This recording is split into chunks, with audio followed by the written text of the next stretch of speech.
Welcome, weary wanderers. We've been waiting and wondering when you'd walk into our warm wooden winter cabin in the woods. It is I, Dave Makes Noises, the Adam Sandler of Dungeons & Dragons Storytime on YouTube. I hope you all brought a soft blanket or your favorite stuffy, because today we are getting a little bit spoopy. Now then, cozy up as we ask. DMs and players, when was your character's most fear-inducing moment? Definitely my Drow Circle of Shepherds Druid. It was during our fight against two corrupted archmages, and we just did reach level 14. Now, during said fight, I got knocked unconscious, which triggered my faithful summons. As I fall down, suddenly 32 giant wolf spiders crawl out of my mouth, surrounding my unconscious body and protecting me from harm. This not only scared the shit out of the two elves, but also my DM and the rest of the party. Praise Lolth. Ah yes, finally, a post about something my favorite character I've ever played did. That would be Torxina Osteroth, my female half-elf Aasimar life domain cleric. Torxina was a very gentle and caring person. When the campaign started, she had never been in combat previously. She lived at the temple, serving as a priestess for her goddess Aisha, the goddess of life in our DM's homebrew world. She didn't even take chainmail armor, choosing only to wear leather armor. After going on a mission with other clerics and paladins of her faith to essentially serve as the Red Cross during the aftermath of a war between two nations on the opposite side of the continent, she met the party as they were going off to fight a banshee. Now, Torxina knew what a banshee was, and she also knew that the adventurers who were going to try to kill it would need someone there to heal them up after their righteous venture. So she went with them and actually ended up dealing the killing blow to the banshee. This led to her having a crisis of faith. How can she serve the goddess of life while causing death, even to abominations like banshees? Over the next few sessions, she talked with the members of the party, especially the paladin, who was also of her faith, and came to the decision that protecting life from evil things by destroying them is just as important as helping those who are less fortunate to have a better life. Thus, she started to put her combat training to good use. She swapped her leather armor for half-plate,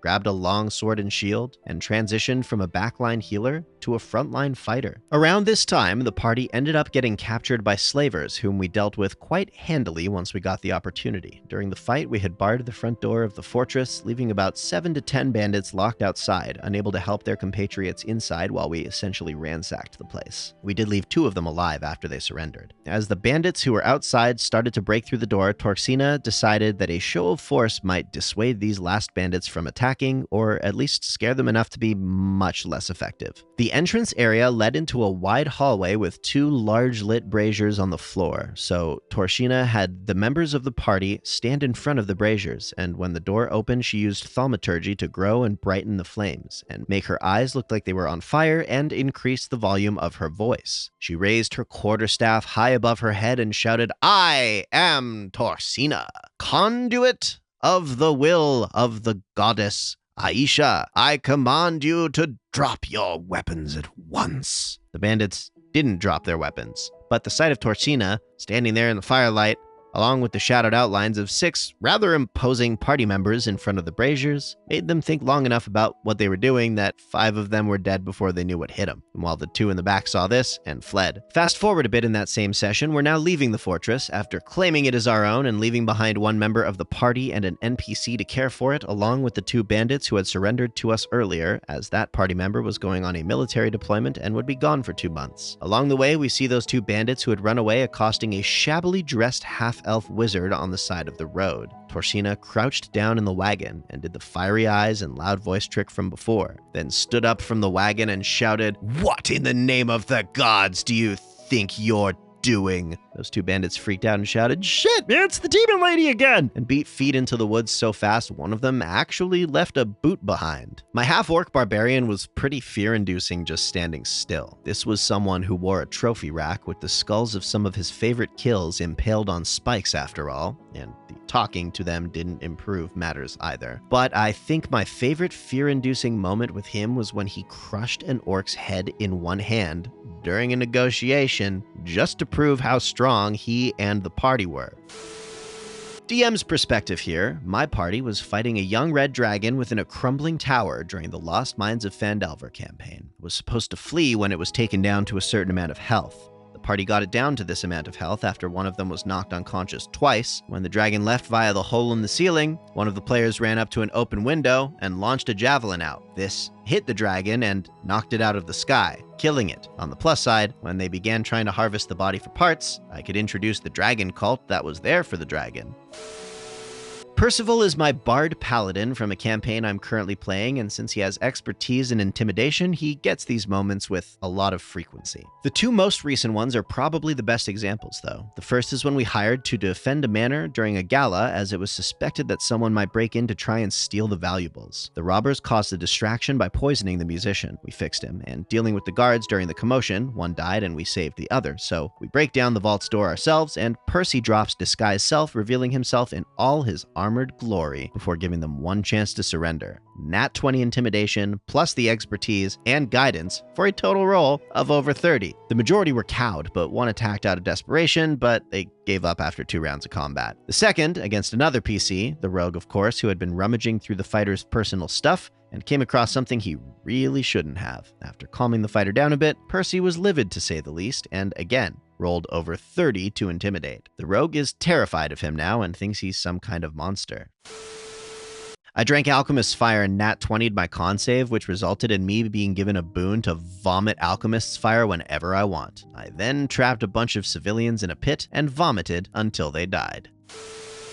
Okay, so our party's murder hobo had recently burned down the town. At this point, we'd had enough of their shit, so when he tried to escape from our carriage, which was being escorted by 2 of the king's guard, he splashed one of them with acid, and I rushed to stop him. He taunted me to do a one-on-one battle. And we're all level 2, by the way, when he used acid splash on me, doing 2 damage. Me, being the min-maxing player I am, bashed his entire soul into the Shadow Realm. I did 26 damage, which is about 4 times the murder hobo's hit points. The DM starts to narrate on how I take my smites and sword and completely disintegrate the murder hobo into another dimension, also telling me that the guards are scared shitless and confused on why their prisoner was turned to dust by this angelic Azamar. Anyways, everyone had a good laugh except the murder hobo, who got very explicit with their opinion on what just happened.